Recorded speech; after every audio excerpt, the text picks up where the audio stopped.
Ecclésiaste, chapitre 1. Parole de l'Ecclésiaste, fils de David, roi à Jérusalem. Comble de l'inconsistance, dit l'Ecclésiaste, comble de l'inconsistance, tout n'est que fumée. Quel avantage l'homme retire-t-il de toute la peine qu'il se donne sous le soleil? Une génération s'en va, une autre arrive et la terre est toujours là. Le soleil se lève, le soleil se couche, il soupire après l'endroit d'où il se lève de nouveau. Le vent se dirige vers le sud, tourne vers le nord, puis il tourne encore et reprend les mêmes circuits. Tous les fleuves vont à la mer, mais la mer n'est pas remplie et ils continuent d'aller vers leur destination. Tout est en mouvement, plus qu'on ne peut le dire. L'œil ne sera jamais rassasié de voir et l'oreille ne sera jamais remplie au point de ne plus pouvoir écouter. Ce qui a existé, c'est ce qui existera, et ce qui s'est fait, c'est ce qui se fera. Il n'y a rien de nouveau sous le soleil. Si l'on dit à propos de quelque chose, « Regarde ceci, c'est nouveau », en réalité cela existait déjà dans les siècles précédents. On ne se souvient pas de ce qui est ancien, et ce qui arrivera par la suite ne laissera pas de souvenir chez ceux qui vivront plus tard. Moi, l'Ecclésiaste, j'ai été roi d'Israël à Jérusalem. J'ai appliqué mon cœur à rechercher et à explorer par la sagesse tout ce qui se fait sous le ciel. C'est une occupation pénible que Dieu réserve aux humains. J'ai vu tout ce qui se fait sous le soleil, et j'ai constaté que tout n'est que fumée et revient à poursuivre le vent. Ce qui est courbé ne peut pas se redresser et ce qui manque ne peut pas être compté. Je me suis dit, j'ai augmenté et développé la sagesse plus que tous ceux qui ont dominé avant moi sur Jérusalem, et mon cœur a vu beaucoup de sagesse et de connaissance. J'ai appliqué mon cœur à connaître la sagesse, mais aussi la folie et la stupidité. J'ai découvert que cela aussi, cela revient à poursuivre le vent. En effet, avec beaucoup de sagesse, on a beaucoup de chagrin, et celui qui augmente sa connaissance augmente sa souffrance. Ecclésiaste, chapitre 2. Je me suis dit dans mon cœur, allons, essaye la joie et tu goûteras au bonheur. J'ai constaté que cela aussi, c'était de la fumée. J'ai traité le rire de folie et j'ai dit, à propos de la joie, à quoi sert-elle?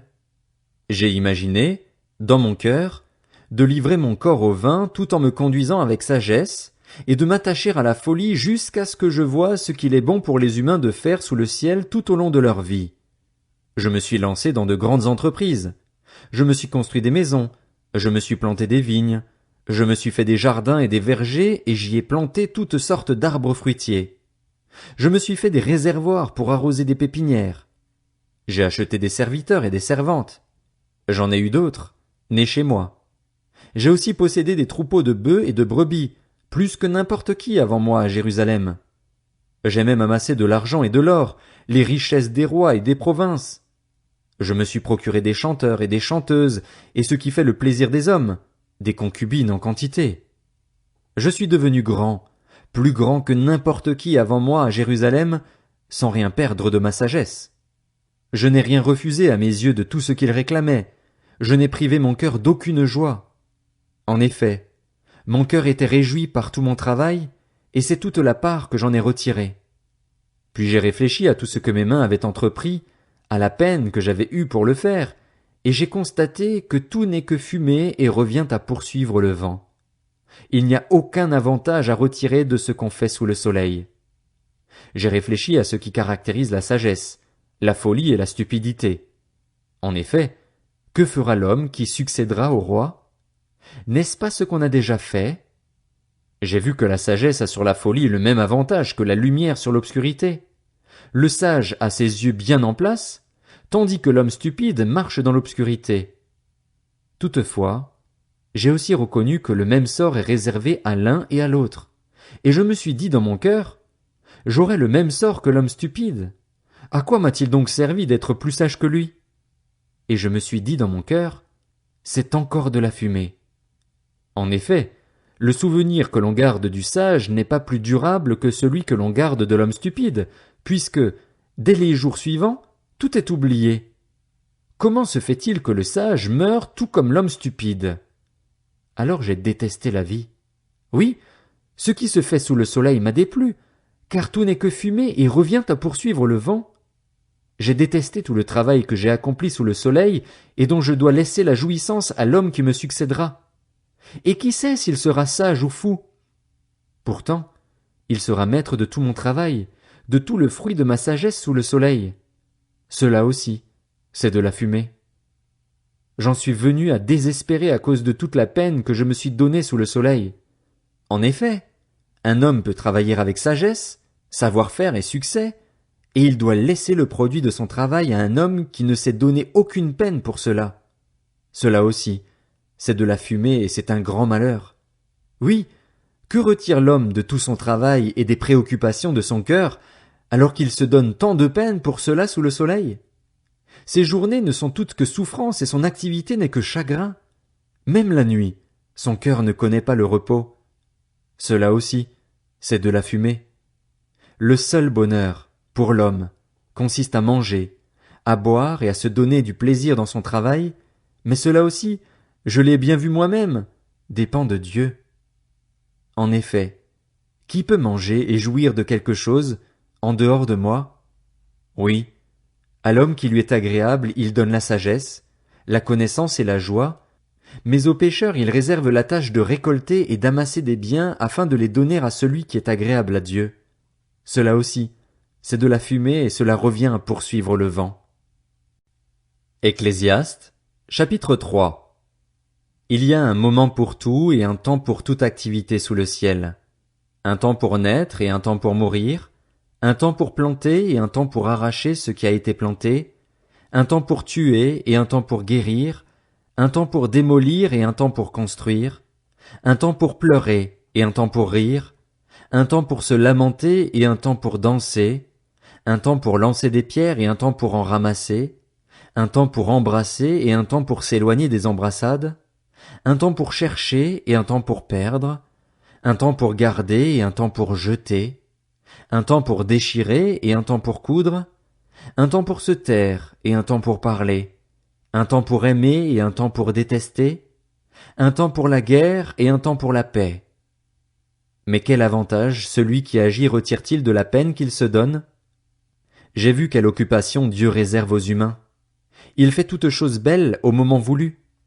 Il a même mis dans leur cœur la pensée de l'éternité, même si l'homme ne peut pas comprendre l'œuvre que Dieu accomplit du début à la fin. J'ai reconnu que leur seul bonheur consiste à se réjouir et à bien agir pendant leur vie, et que, si un homme mange, boit et prend du plaisir dans tout son travail, c'est un cadeau de Dieu. J'ai reconnu que tout ce que Dieu fait durera toujours, sans qu'on puisse ajouter ou enlever quoi que ce soit, et que Dieu agit de cette manière afin qu'on éprouve de la crainte devant lui. Ce qui existe a déjà existé, tout comme ce qui existera, et Dieu ramène ce qui est passé. J'ai encore vu, sous le soleil, qu'à l'endroit désigné pour le jugement se trouvait la méchanceté et qu'à l'endroit désigné pour la justice régnait la méchanceté. Je me suis dit dans mon cœur, le juste et le méchant, c'est Dieu qui les jugera, car il y a un temps pour toute activité et pour tout ce qui se fait. Je me suis dit dans mon cœur, à propos des humains, que Dieu les mette à l'épreuve pour qu'ils voient par eux-mêmes qu'ils ne sont que des bêtes.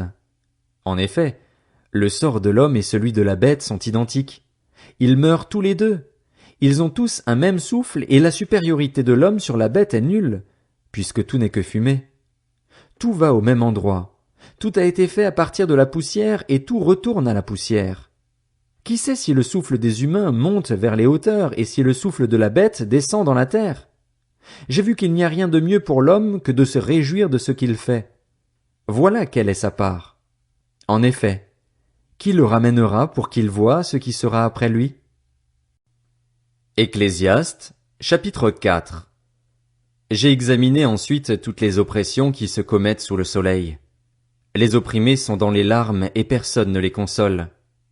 La force est du côté de leurs oppresseurs et personne ne les console. J'ai alors déclaré que les morts sont plus heureux d'être déjà morts que les vivants d'être encore en vie, et j'ai déclaré plus heureux encore que les uns et les autres celui qui n'a pas encore vécu, puisqu'il n'a pas vu le mal qui se commet sous le soleil. J'ai vu que toute la peine que l'on se donne et tout le succès que l'on recherche dans une entreprise ne sont motivés que par la jalousie de l'homme vis-à-vis de son prochain. Cela aussi, c'est de la fumée et cela revient à poursuivre le vent. L'homme stupide croise les bras et se détruit lui-même. Mieux vaut une poignée pleine de repos que 2 poignées pleines de travail et d'une activité qui revient à poursuivre le vent. J'ai examiné une autre réalité qui n'est que fumée sous le soleil. Un homme peut être seul, sans aucun proche, sans fils ni frère, et pourtant son travail n'a pas de fin et ses yeux ne sont jamais rassasiés de richesses. Pour qui donc est-ce que je travaille et me prive de bonheur? Se demande-t-il. Cela aussi, c'est de la fumée et une mauvaise occupation. Il vaut mieux être 2 que tout seul, parce qu'à 2 on retire un bon profit du travail. En effet, en cas de chute, l'un relève son compagnon, mais malheur à celui qui est seul et qui tombe sans avoir de proche pour le relever. De même, si 2 personnes dorment ensemble, elles auront chaud, mais celui qui est seul, comment aura-t-il chaud? Si quelqu'un peut l'emporter contre un seul homme, à 2 on peut lui résister. La corde à 3 fils ne se coupe pas facilement. Mieux vaut être un enfant pauvre et sage qu'un roi vieux et stupide qui ne sait plus se laisser avertir. Oui, il peut même sortir de prison pour régner ou être né pauvre dans son royaume. J'ai vu tous les êtres vivants qui marchent sous le soleil se rallier à l'enfant destiné à succéder au roi et à régner à sa place. Il n'y avait pas de fin à tout ce peuple, à tous ceux dont il avait pris la tête. Pourtant, les générations suivantes ne se réjouiront plus à son sujet. Oui, cela aussi, c'est de la fumée, cela revient à poursuivre le vent. Veille sur ton pied, lorsque tu entres dans la maison de Dieu. Approche-toi pour écouter, au lieu d'offrir le sacrifice que présentent les hommes stupides parce qu'ils ne savent pas qu'ils agissent mal.